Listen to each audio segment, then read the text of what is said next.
shit. That's what I'm talking about. Wait!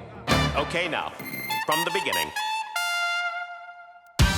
Welcome to BS, Beyond Stereotypes, a podcast about lawyers using their authentic voices to change the world.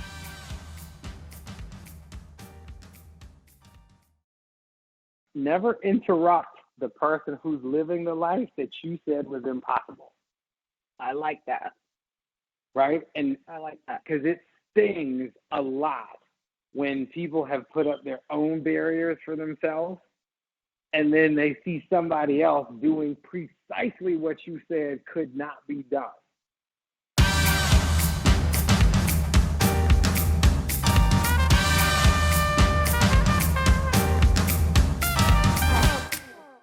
Welcome to BS Beyond Stereotypes. Here to BS with me today is Stephen Hunter. Stephen is an equity partner at Quarles Brady in Chicago, a business litigation lawyer. He's also the co-chair of the National Diversity Committee. I have to start by saying thank you for joining us, Stephen. Thank you so much for having me. I'm happy that you thought I was interesting enough to make your podcast. Well, as I have told people, and I think I may have told you this, I follow you on Instagram, and in addition to already knowing you professionally, I feel like I kind of know you personally, and so that was one of the reasons I thought that our listeners would enjoy getting to know you, both personally and professionally, because I think that I find everything in the amount of things that you do and seem to be really good at fascinating. So, we'll talk about some of those things if you don't mind. Of course. So let's start though with kind of, who you are, where you're from. I know from following you on Instagram that, you attended Brown undergrad, Georgetown Law School, but you also attended boarding school growing up. Yeah,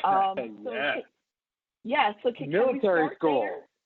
Oh, my military goodness. school. So this will be a surprise to anybody who does not actually who knows me and my personality is always very shocked that I went to military school. I went to a very conservative military school in Indiana, like politically conservative. That shocks people as well. Wow. And I had never been exposed to that. I went to Catholic elementary school in Chicago, in Hyde Park, right? That was probably... Wow. I want to say about 70% African American and 30% all other races, and we had lots of biracial children in my classes. So that was never a thing. Like I never knew that was a thing outside of Chicago, and so then I went there because it was. I mean, the opportunities there are incredible. We had an airport on campus. We had on campus, right? Like an airport, we had golf course, we had 150 polo horses, right? Like on campus. There are 3 ice arenas in case you wanted to play hockey. We had a hockey league. Yeah, it was nuts. So all of those all of those resources were there. And so, my mother was obviously very impressed with it. I went to camp there. And I enjoyed the camp, and then I got to the school, and the school was good. I did not do well at the military part, though. They still invite me back. They still invite me back to do alumni things, so they must, half like me. But yeah, I was not very good at the military part at all. So authority, just that whole, you were defying authority as a youngster. Is that what it was? And this is a theme with me. I don't mind taking direction at all if I respect your intelligence, right? And this is why I work at a law firm, right? Because lawyers, you can agree or disagree, but for the most part, smart people, right?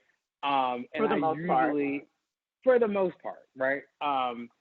And so you're not taking instruction from someone whose intelligence, like, you don't respect, right? And this, people thought that there would be racial issues. And one of my biggest issues is actually with a black teacher, or not teacher, like one of the military people there, and we just did not get along, right? And one of the comments one of my friends told me the other day, he's like, remember when you told the guy, he's like, you have a couch in your backyard, so we're not the same. And I did. I told him that in high school, and I meant that. Like, we're not the same. So yes, that was my high school Culver career. But academically, it was excellent. Well, yeah, and the exposure, the things that you were exposed to, I'm sure, influenced a lot of the things that we'll be talking about later that you've done and that you do. But what was the contrast like between where you grew up and where you were going to boarding school? I grew up in downtown Chicago, and most of my friends in the building where I grew up were Jewish. And there weren't a lot of Jewish people at Culver, except for one of my roommates, Elliot, who is the smartest person I've ever met. He went to Harvard. He now writes math books for Harvard. And he lives in Paris. He's just fantastic. That was, so I wasn't, and of course I was around black people because my mom was the principal at a school in the Robert Taylor home in Chicago, and my whole family, African American on both sides. So I knew black people, but I had never been around kind of conservative, kind of waspy America. And I went to elementary school around, it was 70% African American, but it was, blocks from the University of Chicago. So that was the environment I grew up in, very like urban, but not urban depleted.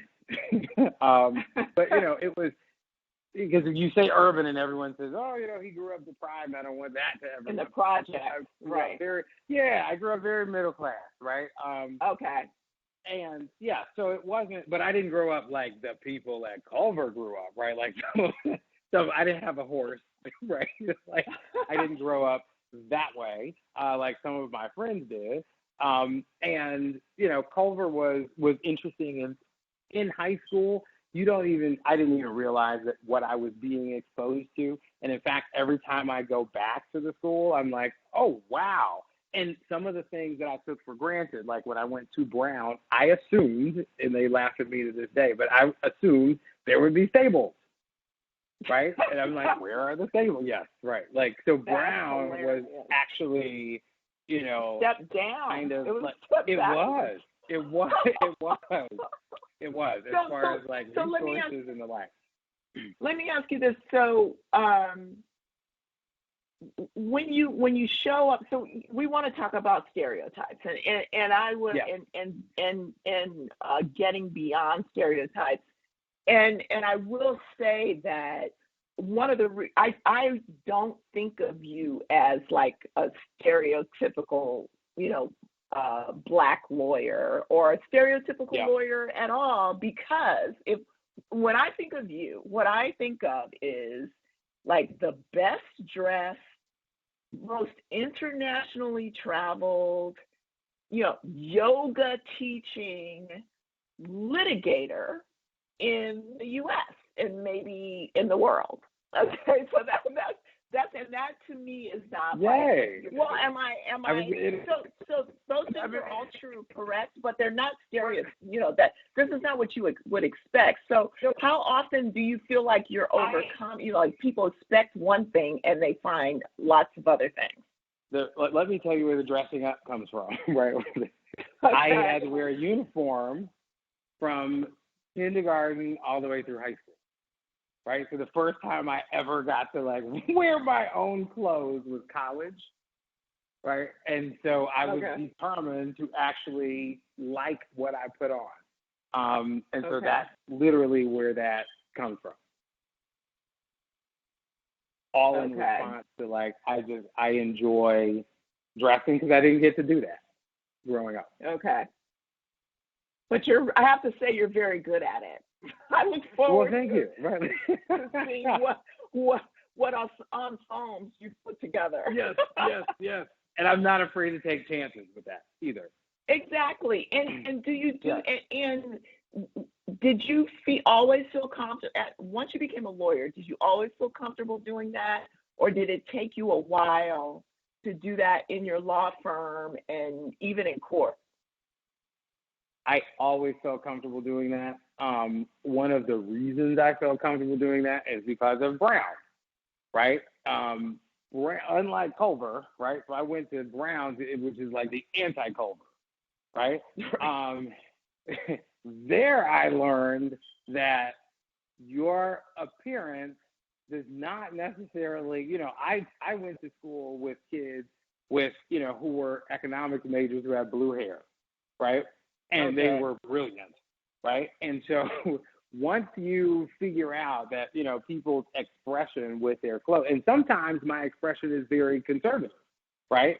Depending on where I'm arguing or who I'm trying to persuade, it's not always fun and flashy, right? Like sometimes it's, it is very much, the blue suit and the red tie and the, this is, or in court in another country, it could be a whole nother outfit, but it is very much, this is what you are supposed to, this is, trying to project a certain image. Yeah. Right. And because I'm African American, one of the things, so talking about stereotypes, one of the stereotypes I presume that people have, I'm not sure that people have it, especially if you have a light personality, if you spend time, dressing well, is that you don't have attention to detail and you're not intense with respect to the actual case, with respect to the actual facts. So that's one of the things. And being African American and young, I don't get the benefit of the doubt, right? And so I think it's helped me be a better litigator, right? Because if there's ever a fact where, someone has to interpret it in my favor, I have to do more research, right? Because I assume that they're never going to interpret these things in my favor. I have to have the answer in order, like if I'm going to court and I'm saying, Your Honor, you have to give us, or the other side had to give us these particular documents, I don't come in just with the statute. I come in with a case, hopefully where a judge has been overturned for doing the decision that's opposite of what they're supposed to do for me, or what I'm asking them, right? Because I'm assuming that you're not going to just do this voluntarily, right? Right. Right. And some people stop at the I've found the law, and I have to stop at the, this is not the right way to go about things. So that's the way a stereotype has helped. Okay, it's helped you because you know that it exists, and therefore you prepare for it in advance. Exactly.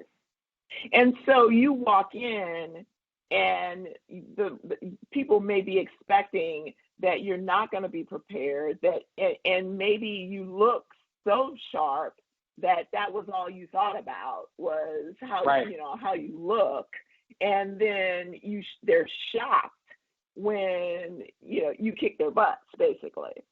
Yes, that there's substance behind it. Like I actually read all the emails, right? Like when people, I think of the hearing where we had I think it was the impeachment hearing recent impeachment hearing of the current president, where in the House, where one of the people was asking a professor from Stanford, well, you're just a professor. You haven't actually read the transcript. And she's like, I actually didn't eat Thanksgiving dinner yesterday. Right. I remember because I read all of the transcripts. And I think that sometimes that same perception, with an African American lawyer, certainly with someone who's younger, certainly with someone who might be, dressed well, they assume that you spend all of your time on the flash and none of your time on the detail. And that's not true. Right. Well, exactly. And that's why we want to talk about, getting beyond stereotypes, right? Because a lot of times, because part of what we're talking about too is staying authentic, right? We want to be authentic. I want to encourage people to live their authentic lives and be who they are so that they can have the self-confidence that they deserve to have to walk through life, right? And you can only do that if you're being yourself. But the point that you make is so it's so perfect, because you can be authentic, you can be yourself, but you need to recognize those stereotypes, don't fall victim to them, and overcome them. Right. And also, for me, the authenticity is realizing, and Brown helped a lot with this, right? So I don't know if you know a lot about Brown, but we didn't have a core curriculum. There was no classes that you had to take. You could experiment with other things, but everybody there was really, really gifted in one thing, right? But they would take classes everywhere. But these things kind of melded together, right? And it gave you the courage to understand, I can learn anything, right? Like, I can learn anything. And so I don't want to call it an obsession, but kind of an obsession. Like every time, so this is the thing. As African-American lawyers, probably just lawyers generally, but it feels like African-American lawyers, this happens a lot too. We are in a competitive market where, oftentimes we are being asked to compete with other people. Who is going to be the face of the company on this particular lawsuit, right? And in that transaction, in-house counsel as well as business people can be as racist as they like.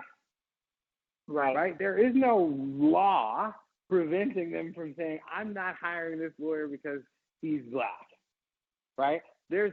And usually it's never that, people nowadays, thankfully, are not that aggressive, but there are these stereotypes, right, that they have, that they, is he really, should he really be lead counsel? Is he really capable of doing this particular case? Or this one is too important to let him handle. Can't someone, who looks a little bit more like we are used to seeing, right?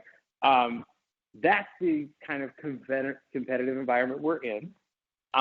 Sometimes it can get to you mentally, right? When you get passed over for things that you think that you should have gotten.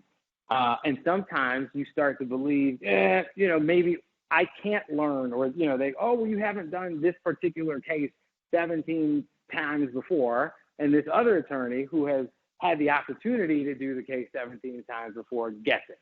And you're like, well, why can't, am I not able to learn, right? Like, couldn't I learn how to do that kind of case? And so this kind of thing drives me quasi-obsessively to these certifications. I'm obsessed with taking tests, right, and certifications, right? So I am like one of the only people in the country who's ACEDS. This is like an electronic discovery certification. One of the only lawyers in the country who took this test. I helped write the test, but it was written for paralegals. I don't care. It's a test. It shows that I can learn stuff, right? It reminds me that I can learn stuff, right? We had a whole, very interested in yoga, took yoga classes for many, many, many years. And I was sitting at an LCLD conference, and, I thought I would never have time to, be a yoga teacher. That takes too much time, and I don't have that kind of time. I'm a partner at a law firm. And I'm sitting at LCLD, and one of my fellows says, oh, yeah, well, I took 6 weeks off, 5 years ago to become a yoga teacher in Bali. Now, I don't have 6 weeks to give, right? But I'm like, well, if she can be a yoga teacher, I can be a yoga teacher, right? And so I start looking up all of these things, like weekend certifications, and manage to find one that could fit my schedule and I could fit work around on the weekends. It wasn't every weekend. It was like every other weekend, so I could actually get it done as well as work. And then when I finished that, I was very happy about that. I do not have a burning desire to teach yoga, oddly enough.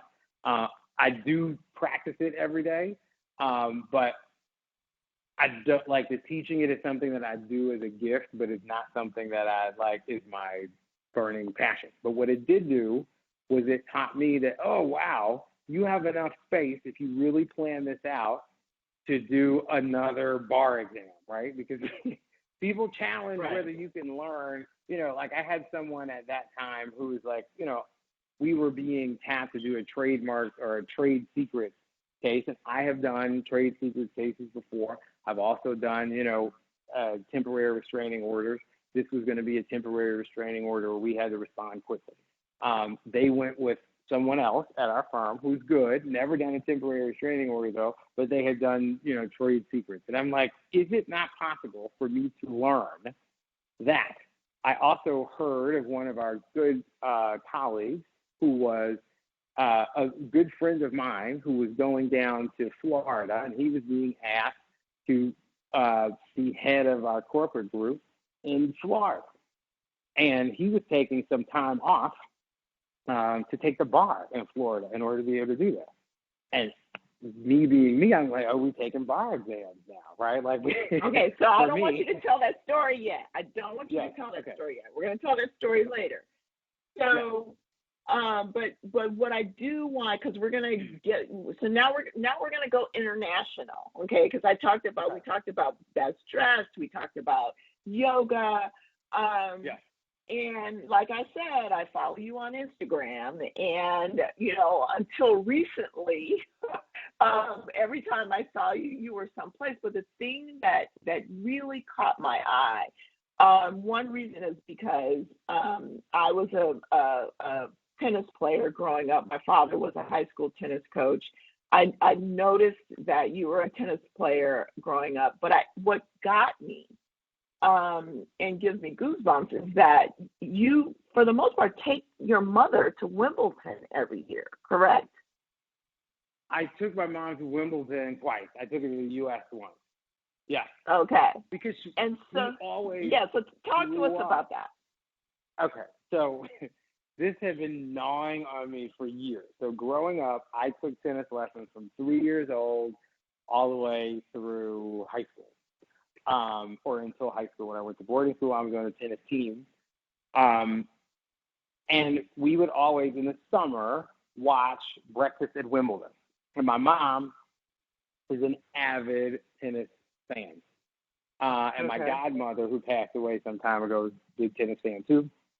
My dad was too before he passed away. But I'm like, why are we always watching Breakfast at Wimbledon here? Right? And we could go watch it in London. And no one, everyone, it's too complicated. And this is, one of my issues with, I love my people, but this is what we do. We assume barriers that may not exist. Right? Right? Like people assume, I've been to all of the Grand Slams, right? People assume that this is an extremely costly endeavor. It is not. Right? The French Open, the first week, like you can go and sit on the main court and watch all of the best players the first week, right? Not the finals week, for probably 150 euros for the day, right? And you get 4 or 5 matches for that. Right. But people assume it's, tens of thousands of dollars that you're paying. But so I was determined that I was going to take my mother to all of these Grand Slams.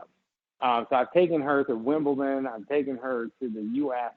I was going to take her to the Australian, and she doesn't want to go to him anymore. Too many bugs in Australia. Yeah, right. Right. She's like, who's sitting on a plane for that long? Wow. I really appreciate that. My best tennis story.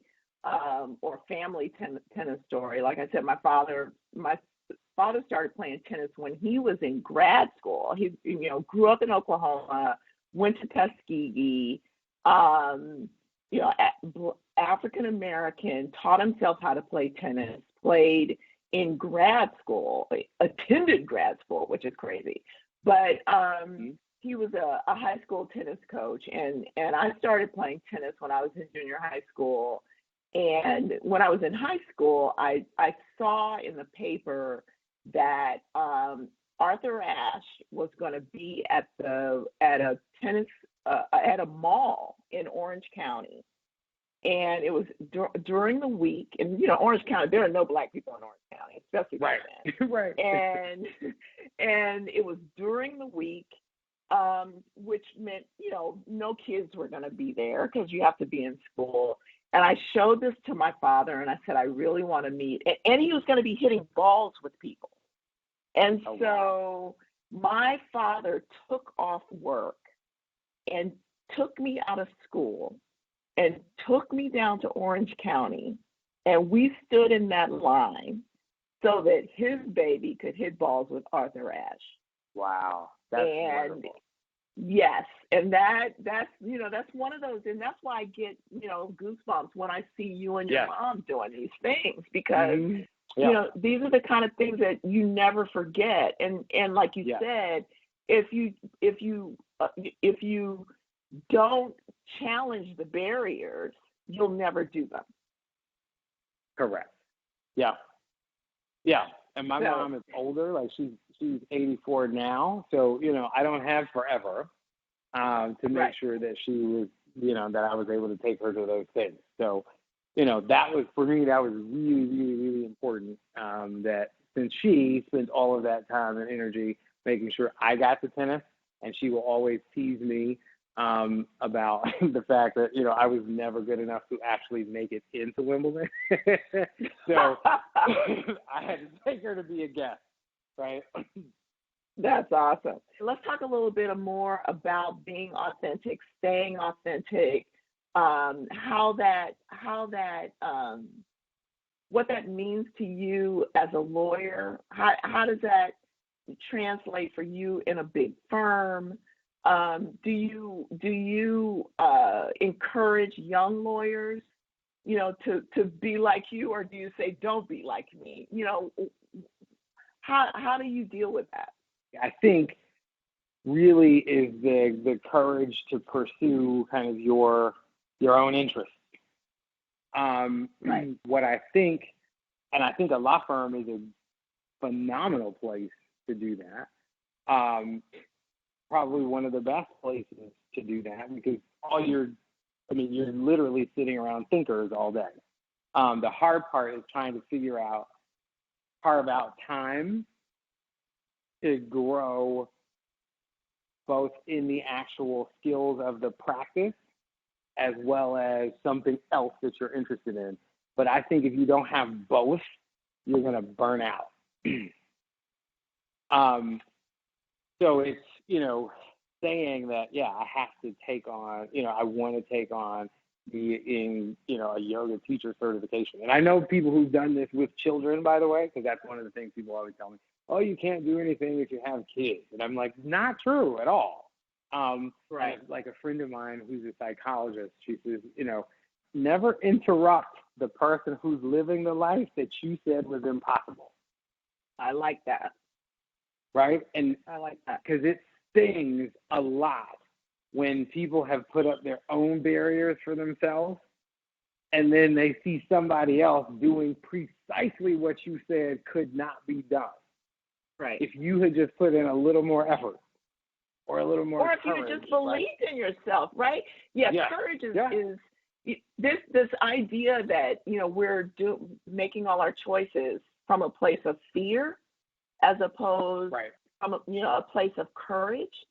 I think it's pervasive, and if you can just switch that, just flip that switch and say, I'm going to have the courage to do this. I think also your passion and your profession do not always have to be the same thing, right? Right. I think a lot of people spend a lot of their time trying to merge. This is what I'm passionate about versus this is my profession. And sometimes your profession empowers your passion. Or pays for it. Or right. So and you may not even know, like, what I think about often, and there are other examples of this, but the one that I keep thinking about is Steve Jobs, right? Like, Steve Jobs, obviously business person, not nearly as smart as some of the other folks on his team with respect to computers. He had someone to do that. But what I find fascinating about him is he was a calligrapher,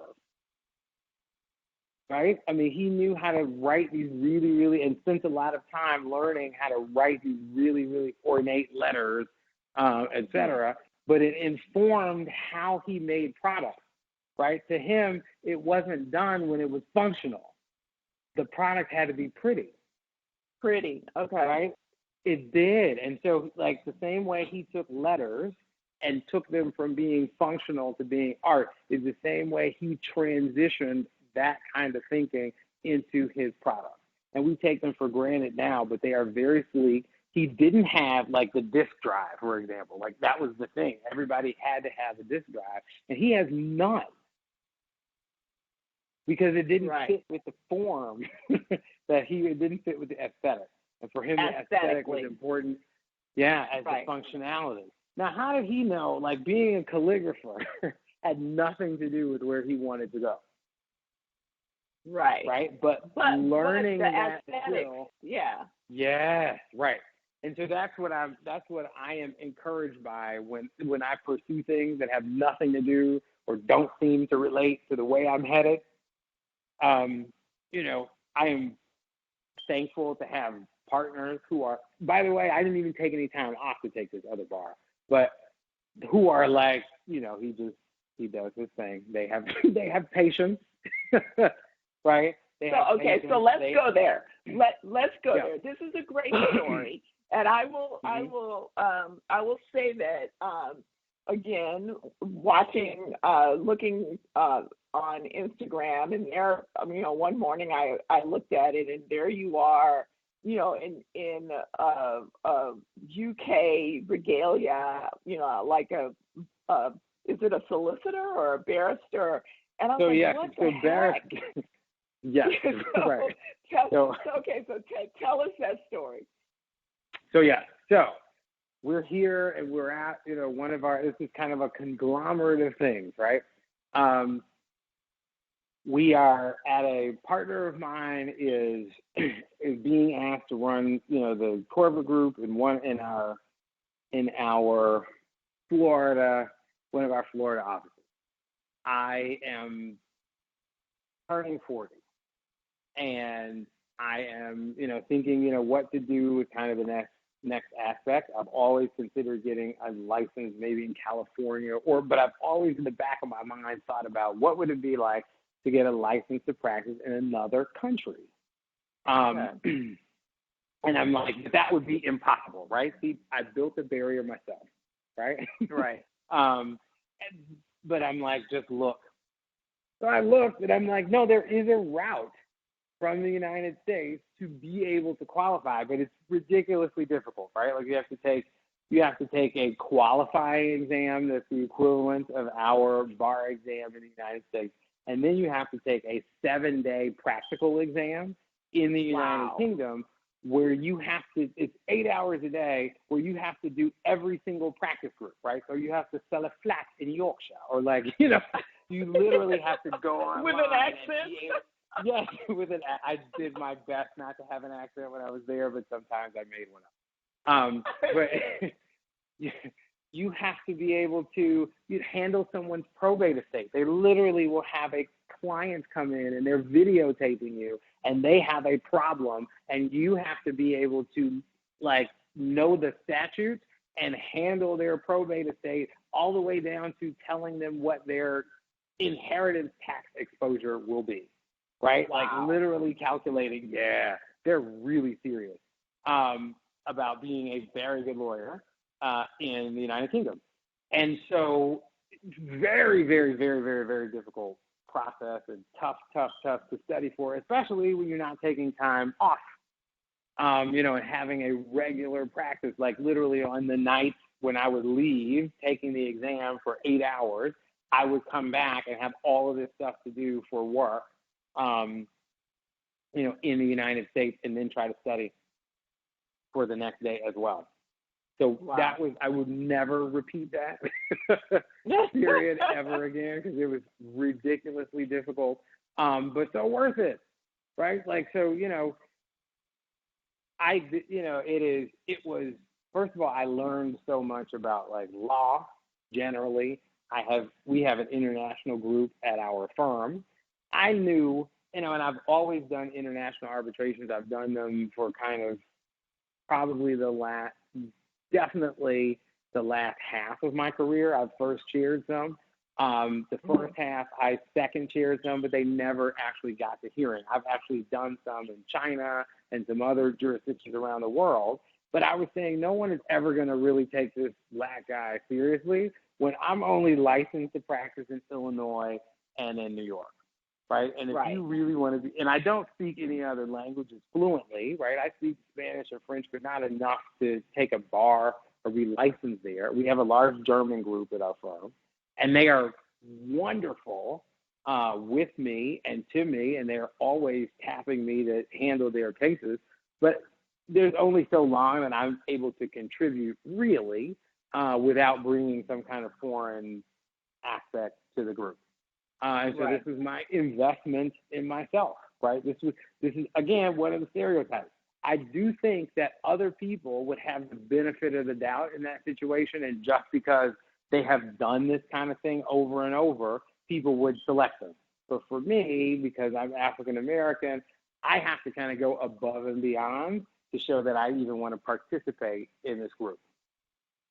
Well, I would say that is above and beyond, but congratulations. Thank you. Tip, oh boy.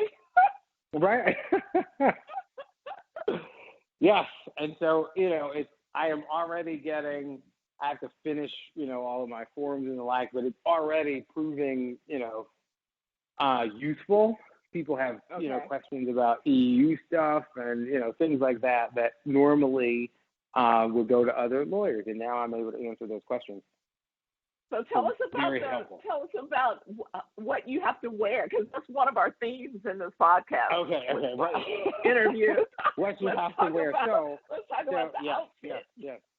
So it depends on which court you're practicing in, right? So the county court, you wear a regular suit, just like everyone else. And most solicitors are county court solicitors. If you take the advocacy exam, which is another exam, which qualifies you to practice in the High Court, which is in London. It really is most of our states have a separation of law division for disputes over 100,000 pounds. Those go to High Court. And when you appear in High Court, if you're an advocate, you would wear a solicitor's robe as well as the solicitor's cover, which is the wig. Okay. And it's a special wig for if you are your first 20 years or whatever have you, until you're asked to become Queen's Counsel, if you're ever invited to be Queen's Counsel, which means you're more senior level counsel, and then you get a different wig that looks like a little fro. So it does. Their system of litigating is different than ours, like normally, but it's kind of becoming similar. Normally, or traditionally, I should say, a solicitor would handle the case all the way up until it got ready for trial, right? So all of the motions practice and the whatever have you would be handled by a solicitor. And solicitors traditionally sit at large law firms, right? So all of the places where you normally would think that dispute counsel will work, that's generally where solicitors were. Once it got to the level where it was going to go to trial, then it would be transferred to a barrister, right? And barristers do not go to law school. They specialize in one area of the law and in advocacy, right? So you would have like a labor and employment barrister who wouldn't know anything about any other area of the law, but whose only job is to present cases ready for trial, right? So they don't work with clients at all. Their only clients are solicitors. They cannot even accept clients from the general public traditionally. And, you know, they have to be hired by a solicitor, but they're paid by case, and they just go from case to case to case to case, trying different cases. Solicitor advocates, which is what I tested to be, are really traditionally litigators. So they're solicitors who can do the barrister's job too, right? And so you would follow the client the same way we do now, from the inception of the dispute all the way through to if it has to be tried in court. Well, and there I'm are impressed. no. Thank you. I'm impressed. I'm impressed. I think that you know, you talk about loving to take tests and going above and beyond and wanting to be the best. I mean, I can't think of a better illustration of your work ethic and courage than that.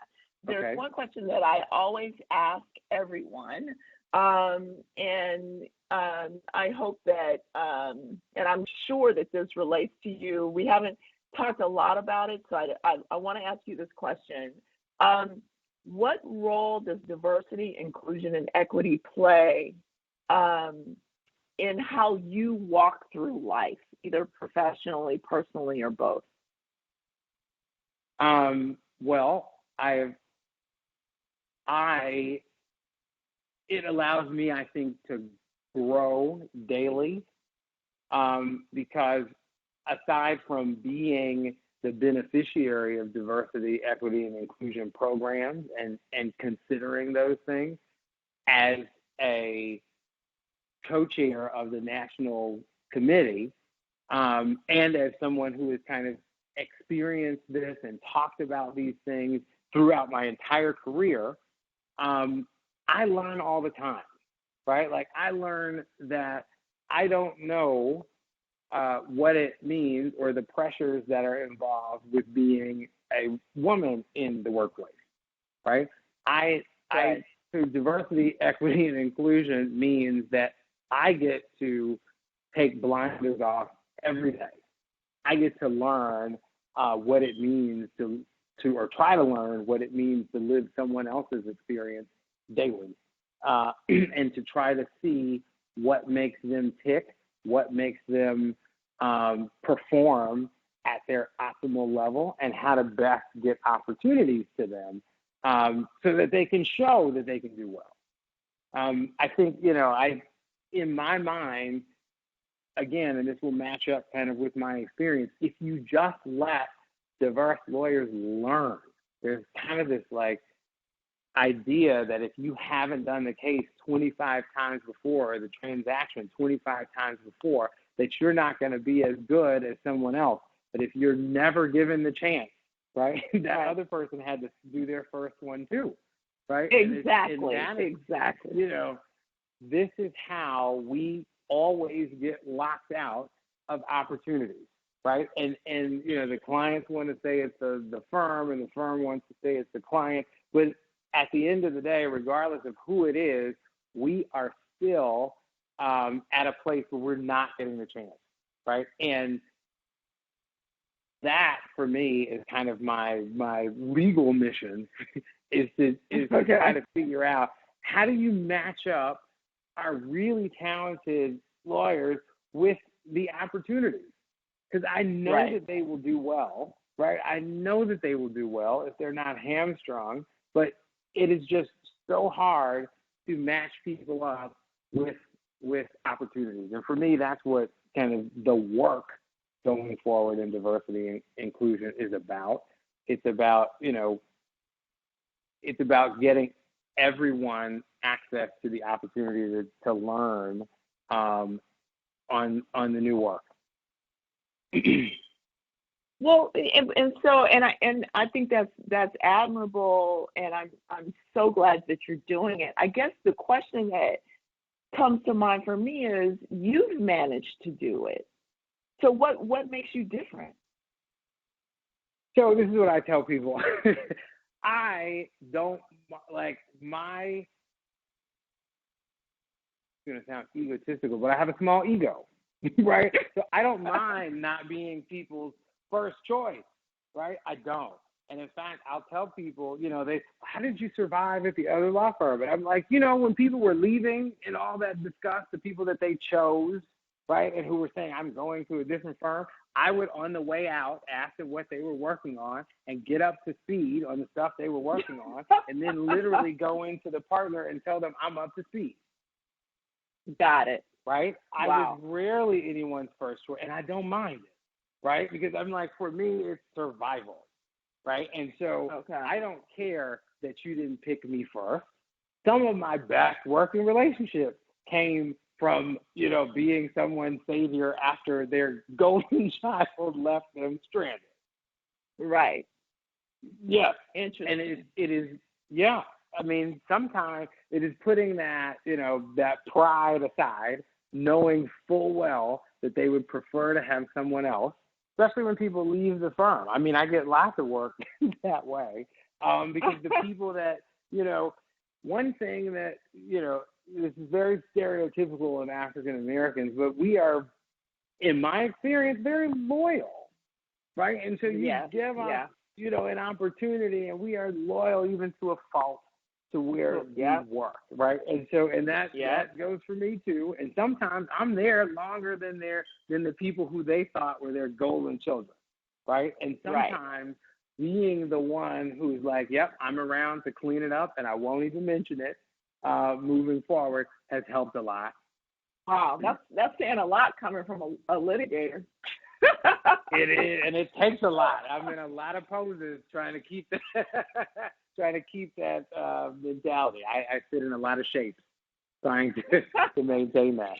But it's helpful because sometimes you have to be that bridge, right? Like, if your clients aren't getting along, if the only thing you can offer is a bridge to opposing counsel that maybe you would be able to resolve this, shouldn't you be able to play that speed too? Right. Well, Stephen, I have to say, this has been so much fun. I knew that it would be. And, remember I told you, I called you or sent you an email once and said, I think we should do a fashion blog together. I still think we need to do that. I do too. But I'm glad that this was our first foray of doing something together. And I'm so happy that you agreed to BS with me a little bit today. And I'm sure that our listeners learned a lot from your experience and just your philosophy on life. So I just want to say thank you. Well, thank you so much for having me. It's always a pleasure to chat with you, and looking forward to chatting with you in the future. All right. Thank you, everyone, for listening. And until the next episode, remember that everybody is different, and different is good. Hit it! That's what I'm talking about. Wait! Okay, now, from the beginning. We hope you enjoyed the stories shared in today's episode of BS, Beyond Stereotypes. Join us next time when another authentic personality unleashes their uniqueness on the world.